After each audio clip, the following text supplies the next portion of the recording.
Gentlemen, thanks for clicking on the video and welcome to the channel if it's your first time here. Hunting season is right around the corner in a matter of weeks here in Ohio, and a lot of people down south I think are already getting after it and already in the woods hunting, which I'm very, very jealous of. But my final point in my preparation for hunting is usually shooting my finalized arrows. My finalized arrows also include a broadhead and a lighted nock. So in this video, we're going to be talking all about lighted nocks in particular versus a standard non-lighted nock. We're going to talk about what makes them good, what could make them bad, and whether or not you might want to consider them for your hunting arrows this season. So stick around and let's get started. So like I said, this video is going to be all about lighted nocks. I have a lighted nock right here for demonstration purposes. This is the nocturnal lighted nock in the green color, as you can see right there. And these things are very, very bright. In a fully lit room, they're still very attention grabbing, and that's what I really like about them. I have tried other lighted nocks from other competitive companies, and while they are perfectly reliable and fairly decent, the brightness just doesn't rival the nocturnals as much as I was expecting them to. These are like a clear winner when you shoot them side by side inside of a target, especially in low light situations. So I have been going with the nocturnal lighted nocks. Not a sponsored video. They did not ask me to say this. There is no dog in the fight as far as my side of promoting a lighted nock to you guys. This is just the one I actually use and the one that I like the most. So if you're completely unfamiliar with lighted nocks, we'll go over how this one works just for the sake of demonstration. Essentially, there is a plunger here in the middle that when it's in the upright position, the nock is off. And when your bowstring pushes forward to fire your arrow, it will depress that plunger and turn on the lighted portion of the nock right there. To turn it off, there's a little notch up in here that's quite difficult to see, especially when it's lit up. But you basically just get anything with a point on it, so it could be a pocket knife like this or a broadhead if you're in the field, and you can turn it off by lifting up on that. These are extremely easy to install and uninstall. They literally just push into your arrow shaft and pull back out. It's as easy as pulling out your standard plastic nock and just directly replacing it with a lighted nock like this one. There is a slight difference in the width of these two nocks. I'm not sure if it's picking up on camera right there or not, but the lighted nock version is just a little bit wider because it's housing more electronics and things in there. So if you have a tight D-loop, if your D-loop's already tied very tight around a plastic nock, you might find that you're a little bit too tight on a lighted nock and you might have to open that D-loop up a little bit. Talk to your bow tech. If something feels wrong when you switch to a lighted nock, then it's definitely something to look into, but in all my experiences, it's just been a direct swap. Since this is a hunting channel and not necessarily a target archery channel, I find it best to give a hunting scenario for endorsing or not endorsing specific products. So in a hunting scenario, essentially what I am banking on is a lot of low light scenarios. Deer are crepuscular, which means they are more active at sunrise and sunset, which means they're most active when the lighting conditions are actually the worst during the day. Because of that, seeing the back of an arrow shaft, now this one is fletched in white to give myself the best chance to be able to see it in flight, but generally speaking, this is still going to be hard to spot, especially in a hunting situation. Things can happen fast, and if you've got a close range shot especially, there's not a whole lot of time of flight for your eye to catch this arrow flying down range. And if you have a long range shot, well obviously this is getting smaller as it moves further away from you, making it harder to see. Swap that out for a lighted nock and you're able to actually spot your impact on game. Now this is something that people don't always talk about, and it's one of the most important reasons to use a lighted nock in my opinion, and it's really been overlooked in a lot of the media I've seen surrounding them, and that is their role in deer recovery. So let's say sunset rolls around and I have a nice buck step out and I want to take a shot at him. Say it's 30 yards, I shoot at the buck and hit him. I can see my lighted nock pass through that animal. Now that I've got a hit on an animal and I was able to spot where the arrow landed using a lighted nock versus this one, which would have been much harder to see, I'm able to make a game plan. Now this game plan for recovery is almost just as important as the rest of your hunt in finding the animal, getting close and getting a shot on it. The back half of your hunt is recovering it after the shot. The way that I go after an animal for recovery after a shot completely depends on the placement of that shot and gathering information from my arrow, whether it be blood on the fletchings, if you got a pass through hopefully, or from where I saw it disappear into the body cavity of that animal.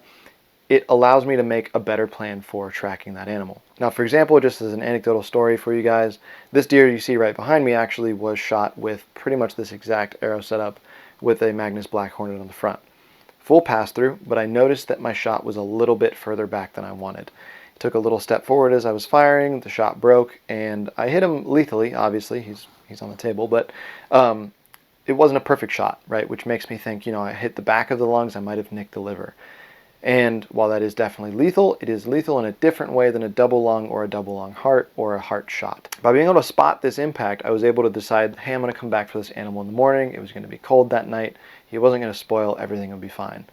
Now, normally with a shot like that, I'd be a little bit nervous about a track job and finding the deer after going a long ways, but I actually found him about 60 yards from the point of impact in his first bed. So what had happened in theory was that he took the shot, didn't really quite understand what happened because he wasn't spooked at the shot.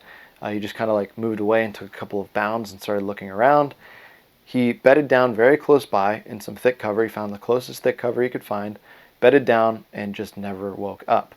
On the flip side of that, if I hadn't had a lighted nock and I heard my arrow break that thoracic cavity, it makes sort of like a loud popping noise. And that's sort of a good indicator that you've gotten up into the thoracic cavity where you want to be, and the shot wasn't too far back into places where you don't want to be. But based off of the sound cue alone, I would have been like, nailed him, let's go get him. What would have most likely happened had I not had a lighted nock is I would have bumped that deer out of his bed after he had stopped bleeding. Then I would have hard spooked that deer. He would have known something was wrong, and he would have taken off into the next county, and it would have been a mess. With no blood trail, mind you, because once they lay down, they sort of lick their wounds, find out what's happening, and they will generally coagulate and stop bleeding as much. That could potentially lead to not recovering that animal at all, and I do credit having a lighted nock to my recovery process in that case. So spotting hits is by far my most important reason to use a lighted nock. I think it aids you extremely well in recovery to use something like this from any brand or any manufacturer. Just make sure that there's a way for you to find your arrow. Another reason to use them is finding your arrow gives you a lot of data on what happened on that shot. If you have a full pass-through on that animal and it comes out the other side and into the dirt, if these bury in some fairly tall grass without a lighted nock on it, good luck. They're very hard to find. With a lighted nock, maybe wait till low light, or maybe in broad daylight you can still see it in the case of the nocturnals, and you can go find your arrow much easier. The reason you want to find your arrow is, again, because there is data on the veins or on the arrow shaft of what type of blood is on your arrow. Certain colors of blood mean different things. Certain types of matter, you can use your imagination, that might be on your arrow, mean different things. And there's a lot of resources online already about how to go after an animal based on the hit. Maybe I'll do a video about that in the future and how I like to do it. But for right now, just understand finding your arrow is vitally important. Now let's say you don't get a full pass-through shot. The arrow sticks in the animal and stays hanging out like so. Hopefully you get most of the arrow to penetrate, but maybe you hit some solid bone on the other side. And while it is a lethal hit, it is not a full pass-through shot. Makes finding your arrow a lot harder because he's carrying that arrow off with him. Not ideal, but it does happen. So in order to make things a little bit easier on finding your animal, if this has activated and is now in the animal, it also means the animal is glowing, which makes him easier to track. Now, of course, if he tips left and the arrow's out his left side, he's going to lay on it, and then it's kind of a moot point at that point. But it is something to be aware of, that it's a visual signal for where your arrow went, and if the animal is carrying that arrow, then it's just a visual signal for where the animal went. All right, we're going to talk about cons to lighted nocks, and then we'll get into some alternatives if you decide that the cons outweigh the pros. So cons of lighted nocks: they weigh more than a standard plastic nock. Why is this a con? FOC has been really popular to talk about and mostly argue about online recently on a lot of forums and on a lot of channels. FOC is the front of center is what it essentially stands for, and it's how far forward of the center point of your arrow, so 15 inches on a 30-inch arrow, does the center of gravity of that arrow sit. So for this one, it's I'll put up the FOC on the screen here. I keep track of FOC, but once I had my arrows built, I kind of let it slip my mind. So the FOC of your arrow, obviously if you add more weight to the back of the arrow here on this nock, you're going to move your center of gravity backwards, decreasing your FOC. By how much? I will literally put up the calculations on the screen right now. This arrow with the plastic nock has an FOC of this, and this arrow with the lighted nock has an FOC of this. And theoretically, if I did my math right, what you'll see is a lower FOC on the lighted nock arrow. Now, the difference in FOC, in my opinion, is not going to be enough to determine whether or not this arrow is going to pass through an animal.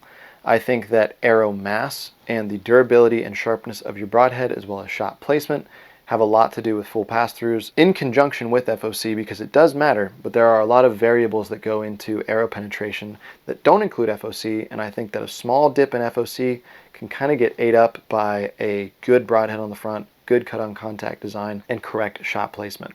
So a drop in FOC is just something you're going to have to accept if you plan on shooting lighted nocks. Another thing is it's going to change your overall arrow mass, which means that you're going to get slightly lower impacts in some cases.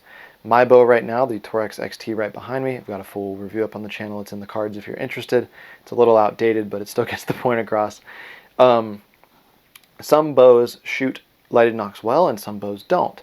I've seen buddies of mine get large impact shifts with lighted nocks, whereas I typically don't, and the bow that I owned before the Torex XT didn't have that issue either. Out to about 60 yards, which is mostly what I train at, I am impacting right alongside my standard nock arrows, no big deal. But this does add arrow weight, which means in some cases you might get more drop out at extended ranges, and you might even see a point of impact shift at 20 yards where your bow is zeroed. If that's the case, you're going to want to go ahead and re-zero your bow to this lighted nock design, or decide that it's not worth the hassle and go back to a standard nock. Typically, like I said, in my case, the shift in impact is minimal, if not zero, but I know that I am launching a different weight projectile technically, and that can shift things a little bit on different bows depending on what you've got, and also depending on your arrow setup as a whole. Another negative is that this is a battery-powered object, which means eventually it's going to fail. You're going to eventually watch this thing dim and die, as all things battery-powered do. And as much as I like to keep battery-powered things out of my arsenal, this is one that I kind of make an exception for, because a buddy of mine shot a deer on the edge of a field 2 seasons ago, I believe, and stuck the arrow in the dirt, went back. It was actually not the same night that he shot. It was the night after that he was free to go back and look for it, and he found his arrow still glowing red hot, or green hot in this case, and was able to find it at pretty much full brightness level, even after sitting for over 24 hours in the field in the on position. So the battery life on these things is awesome. If you do something like that where you leave it on for a long time and lose track of how much time it's been on for, take a Sharpie and just mark it as one that you maybe don't want to take into the woods with you, because in that case it's going to die sooner, and then it might not do its job in the moment of truth. Final con about lighted nocks versus standard nocks is these are dirt cheap, whereas these cost a little bit of money. For a 3-pack, I think I pay like $22 for a few of them. Now I usually buy them on sale in the off season. If you're buying them during season, they're usually going to make you pay full price. But for what you get performance-wise with this, I really don't mind making the small investment to arguably a really large bump in efficacy and percentage of recovery on your deer. Other than that, if you decide you don't want to go with a lighted nock and you want to stick with a standard nock, I do have some recommendations on how to make your arrow flight easier to see visually. Number 1, high-vis vanes. So white right here is a great color. Obviously white is not a very natural color to see in an everyday real-world environment, and as it spins it kind of makes this white ball that's really easy to track with the naked eye. A couple of other colors I like to use is a high-vis yellow and an AAE Max Stealth vane as well. These are pretty much the vanes that I run. These AAE Maxes right here. Love these as a vane. They're very quiet and do a lot of steering on just a 3-fletch, but you can run a 4-fletch as well. I would not recommend, now these are AAE hybrids, which I like quite a lot as well, but they're obviously dark colored here. A dark purple is going to be harder to see in the field, and I wouldn't necessarily recommend it for hunting. But the reason I go with white, as I might have mentioned earlier, is that white doesn't change the color of the blood on the veins or whatever residue you've got left over on your veins. So you can get a really true read on whatever that arrow passed through and then make a recovery plan based on that. Arrow wraps are a good alternative as well. You can turn this entire section of the shaft white. They also sell reflective ones that are made out of that sort of foily material that you see on running shoes pretty often, so that headlights reflect back off of it. But a long wrap, say like a 4 or 5 inch wrap on the back of your arrow shaft, is nice because it will help you visually find your arrow. Maybe something like a blaze orange or a high-vis yellow would be nice as well. If you're going to shoot without a lighted nock, I would just caution you to take your time on your track jobs. Make sure that you're really taking into account the body language of that animal, taking into account the shot angle, how the shot felt to you, and if you recover your arrow, the color of the residue left over on the veins, and you should be just fine. But again, for me, the advantages of a lighted nock like this one are absolutely huge. I feel it makes me a more ethical hunter with a higher odds chance of recovering more animals that I shoot. So that's about going to wrap it up for me, guys. If you enjoyed the video, please leave a like right down below. Also, subscribing to the channel is free and it helps me out a lot. If you are deciding to use or not use lighted nocks this year in the woods, let me know why. Let me know what experiences you've had with them that led you to your decision. Let me know how they've helped you in the field and your deer recovery, and maybe just why you may or may not be running them this year. And other than that, guys, good luck this season in the woods, and we'll see you in the next one.